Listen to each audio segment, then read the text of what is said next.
Assalamualaikum warahmatullahi wabarakatuh. Kami dari kelompok 10 Manajemen 3C dengan anggota Fitri Haryanti, Vivi Nur Anggraini, Laila Fitri Astuti, Yohan Indah Ramawati, dan Anggun Ayu Prasetyo. Di sini kami akan mempresentasikan mengenai manajemen resiko. Menurut Wikipedia Bahasa Indonesia menyebutkan bahwa manajemen risiko adalah suatu pendekatan terstruktur atau metodologi dalam mengelola ketidakpastian yang berkaitan dengan ancaman.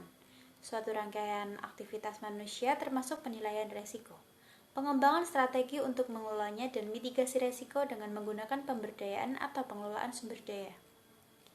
Strategi yang dapat diambil antara lain adalah memindahkan risiko kepada pihak lain, menghindari risiko, mengurangi efek negatif risiko, dan menampung sebagian atau semua konsekuensi risiko tertentu.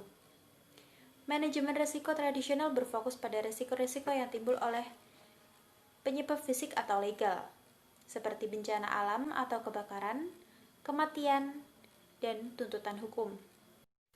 Manajemen risiko adalah bagian penting dari strategi manajemen semua wirausaha. Proses di mana suatu organisasi yang sesuai metodenya dapat menunjukkan risiko yang terjadi pada suatu aktivitas menuju keberhasilan di dalam masing-masing aktivitas dari semua aktivitas. Sasaran dari pelaksanaan manajemen risiko adalah untuk mengurangi risiko yang berbeda-beda yang berkaitan dengan bidang yang telah dipilih pada tingkat yang dapat diterima oleh masyarakat. Hal ini dapat berupa berbagai jenis ancaman seperti manusia, staf, dan organisasi.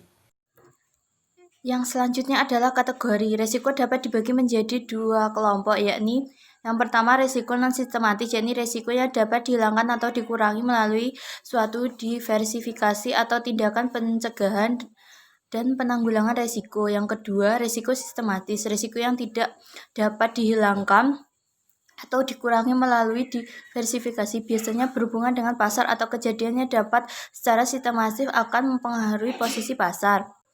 Yang selanjutnya, mengidentifikasi risiko. Pengidentifikasian risiko merupakan proses analisa yang menemukan secara sistematis dan berkesinambungan atas risiko kerugian yang potensial yang dihadapi perusahaan.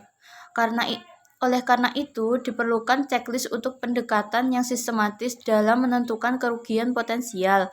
Perusahaan yang sifat operasinya kompleks, diversifikasi, dan dinamis, maka diperlukan metode yang lebih sistematis untuk mengeksplorasi semua bagian. Metode yang dianjurkan adalah sebagai berikut. Yang pertama, kuesioner analisis risiko, risk analysis questionnaire. Yang kedua, metode laporan keuangan, financial statement method. Yang ketiga, metode peta aliran flowchart. Yang keempat, interaksi langsung pada objek. Yang kelima, interaksi yang terencana dengan bagian-bagian perusahaan. Yang keenam, catatan sistematis dari kerugian masa lalu. Yang ketujuh, analisis lingkungan. Selanjutnya, menganalisa risiko. Setelah melakukan identifikasi risiko, maka tahap berikutnya adalah pengukuran risiko dengan cara melihat seberapa besar potensi terjadinya kerusakan, severity, dan probabilitas terjadinya risiko tersebut. Penentuan probabilitas terjadinya suatu event sangatlah subjektif dan lebih berdasarkan nalar dan pengalaman. Beberapa risiko memang mudah untuk diukur, namun sangatlah sulit ketika memastikan probabilitas suatu kejadian yang sangat jarang terjadi, sehingga pada tahap ini sangatlah penting untuk menentukan dugaan yang terbaik supaya nantinya kita dapat memprioritaskan dengan baik dalam implementasi perencanaan manajemen risiko. Manajemen kesulitan dalam pengukuran risiko adalah menentukan kemungkinan terjadi suatu risiko karena informasi statistik tidak selalu tersedia untuk beberapa risiko tertentu. Selain itu, mengevaluasi dampak kerusakan severity seringkali cukup sulit untuk aset imaterial. Selanjutnya, monitoring resiko dan evaluasi. Mengidentifikasi, menganalisa, dan merencanakan suatu resiko merupakan bagian penting dalam perencanaan suatu proyek. Namun, manajemen resiko tidaklah berhenti sampai di sini saja. Praktek, pengalaman, dan terjadinya kerugian akan membutuhkan suatu perubahan dalam rencana dan keputusan mengenai penanganan suatu resiko. Sangatlah penting untuk selalu memonitor proses dari awal, mulai dari identifikasi resiko dan pengukuran resiko untuk mengetahui keefektifan respon yang telah dipilih dan untuk mengidentifikasi adanya resiko yang baru maupun berubah.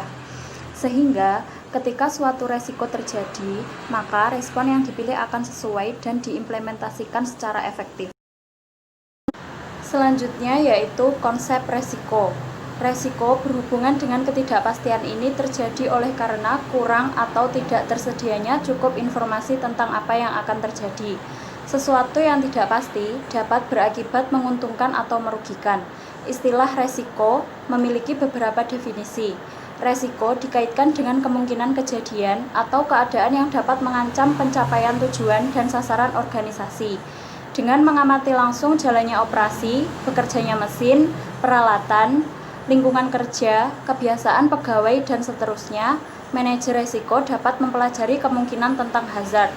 Oleh karena itu, keberhasilannya dalam mengidentifikasi resiko tergantung pada kerjasama yang erat dengan bagian-bagian lain yang terkait dalam perusahaan. Manajer resiko dapat menggunakan tenaga pihak luar untuk proses mengidentifikasikan resiko, yaitu agen asuransi, broker, atau konsultan manajemen resiko. Hal ini tentunya memiliki kelemahan, di mana mereka membatasi proses hanya pada resiko yang diasuransikan saja. Dalam hal ini, diperlukan strategi manajemen untuk menentukan metode atau kombinasi metode yang cocok dengan situasi yang dihadapi. A. Faktor penyebab resiko. Dua faktor penyebab resiko adalah bencana dan bahaya. Banjir, tanah longsor, gempa, gelombang laut tinggi merupakan contoh-contoh bencana yang secara langsung dapat menimbulkan kerugian. Sementara bahaya terbagi atas beberapa jenis, yaitu 1. Bahaya fisik, misalnya berhubungan dengan fasilitas bangunan suatu perusahaan. 2. Bahaya moral, misalnya sikap ketidakjujuran atau ketidakdisiplinan.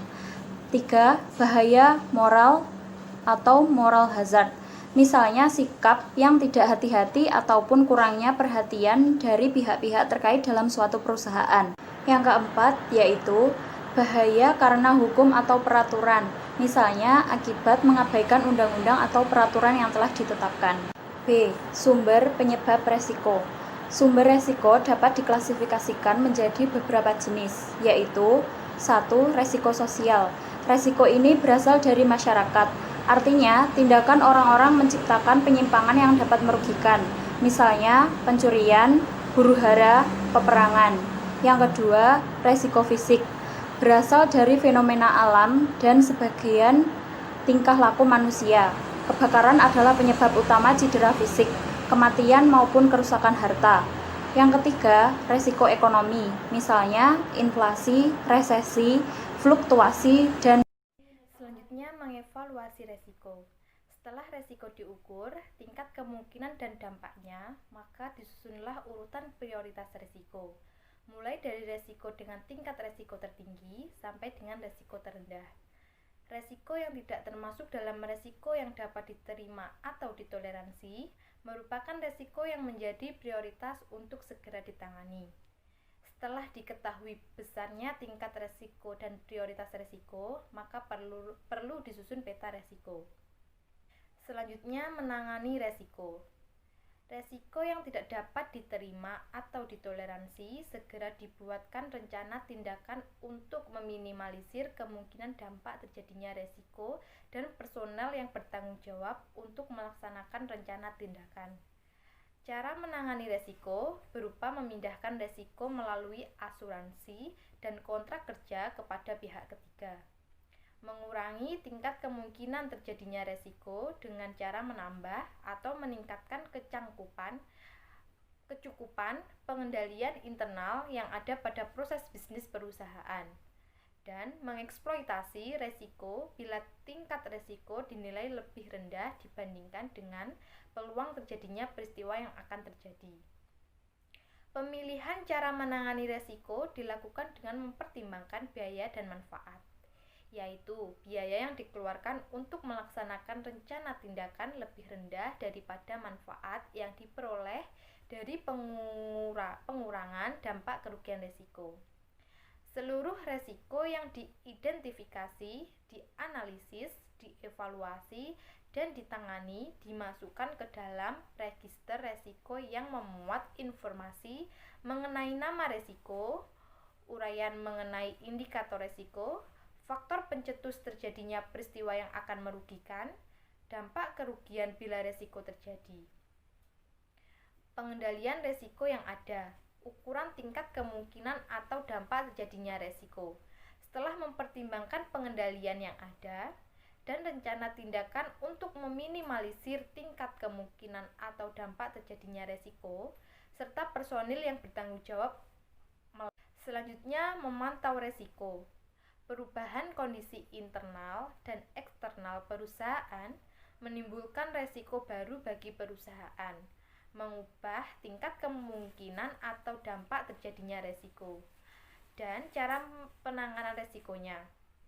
Sehingga setiap resiko yang teridentifikasi masuk dalam register resiko dan peta resiko perlu dipantau perubahannya. Yang berikutnya adalah mengomunikasikan resiko. Setiap tahapan kegiatan identifikasi, analisis, evaluasi, dan penanganan resiko dikomunikasikan atau dilaporkan kepada pihak yang berkepentingan terhadap aktivitas bisnis yang dilakukan perusahaan untuk memastikan bahwa tujuan manajemen risiko dapat tercapai sesuai dengan keinginan pihak yang berkepentingan. Pihak yang berkepentingan berasal dari internal perusahaan dan eksternal perusahaan. Yaitu berikutnya adalah cara pengendalian risiko. Ada beberapa cara yang dapat ditempuh perbankan dalam mengatasi risiko ataupun mencegah terjadinya risiko yang sama ke depannya. Yaitu yang pertama adalah melakukan tata kelola risiko secara terpadu dengan mengimplementasikan tanggung jawab dan kesesuaian kompetensi masing-masing pihak yang terkait. Yang berikutnya adalah Bank Mandiri menyusun profil risiko dalam suatu laporan profil risiko dan digunakan sebagai laporan. Yang berikutnya adalah mempersiapkan tenaga profesionalnya di bidang risiko sekaligus melakukan persiapan untuk mengimplementasikan. Yang berikutnya adalah menetapkan kebijakan pengelolaan risiko likuiditas. Yang berikutnya adalah kesimpulan. Dari penjelasan di atas dapat disimpulkan bahwa manajemen risiko adalah suatu proses mengidentifikasi, mengukur risiko, dan serta membentuk strategis untuk mengelolaannya melalui sumber daya yang tersedia. Manajemen risiko adalah bagian penting dari strategi manajemen semua wirausaha. Proses di mana suatu organisasi yang sesuai metodenya dapat menunjukkan risiko yang terjadi pada suatu aktivitas menuju keberhasilan di dalam masing-masing aktivitas dari semua aktivitas. Fokus dari manajemen risiko yang baik adalah identifikasi dan cara mengatasi risiko. Sekian penjelasan materi dari kami. Semoga materi dari kami dapat menambah wawasan Anda. Dan apabila ada tutur kata dari kami yang tidak berkenan di hati Anda, mohon untuk dimaafkan. Terima kasih atas perhatiannya dan sampai jumpa. Wassalamualaikum warahmatullahi wabarakatuh.